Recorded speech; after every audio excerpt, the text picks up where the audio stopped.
Hello, everyone. It's Pastor Scott, and it's May 1st. Today is a Friday. If you've been joining us for our sermons these past couple of weeks, we've been reflecting on practices of joy that we can celebrate during the season of Easter, which runs through May 31st. So happy Friday to you all. I hope you found a practice that is meaningful to you, and I hope that you have been following through with it.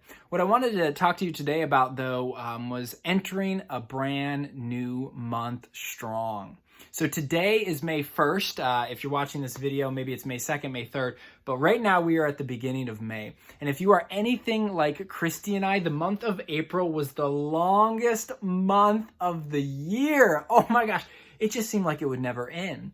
We do a weekend finance check-in.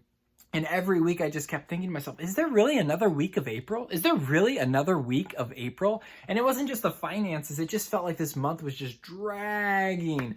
Probably all of this partial quarantine, staying at home, social distancing played a large role in that. So what I wanted to do today on May 1st was get you thinking about what you might like to see happen in the month of May. What does God want to see in your life in the month of May? So what I'm inviting you to do today, or maybe this weekend, whenever you find a little bit of time, is to grab a blank calendar or print one off from online. So find a blank calendar in your house that you can use, or go online and print one out. And what I'd like you to do is I'd like you to pray over this calendar. And the question that I'd like you to pray over is, God, what do you want to see with my life in the month of May? What do you want to see in my life over the month of May?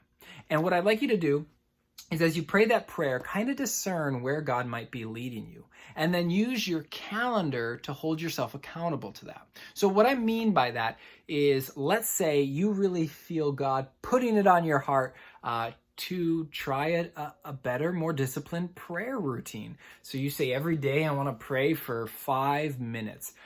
Maybe you don't even know what you're going to say in those prayers, but you're going to make the commitment. I'm going to show up for 5 minutes every day in prayer.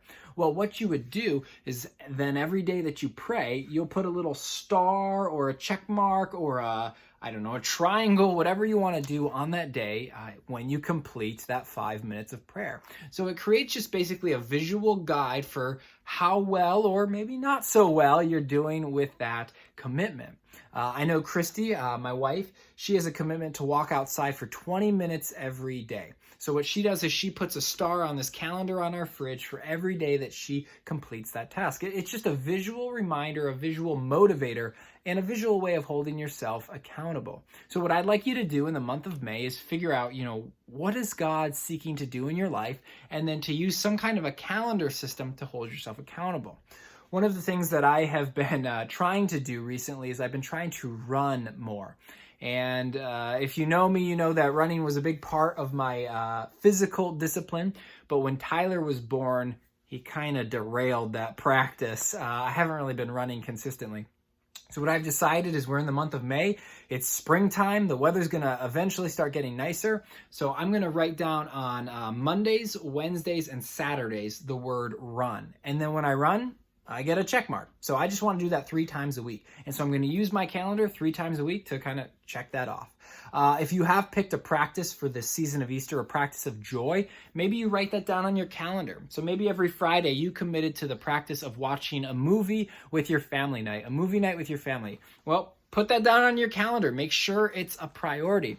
If you chose for the season of Easter to really engage in a new hobby, so every Saturday morning you're going to try out a new hobby, well, write that down on your calendar. Make it an appointment, right? This is serious to you. It's a priority. Experiencing the joy of the risen Christ.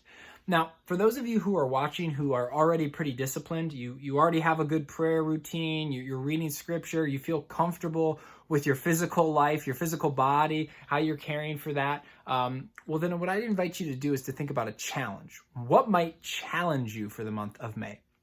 So maybe for you, you're praying that prayer, God, show me a challenge that I can do in the month of May. Maybe you decide to fast once a week. So you say, Wednesdays, I'm going to fast from the time I wake up till 3 o'clock in the afternoon. So every Wednesday, you get a check mark or you get a star, whatever you want to do for completing that fast.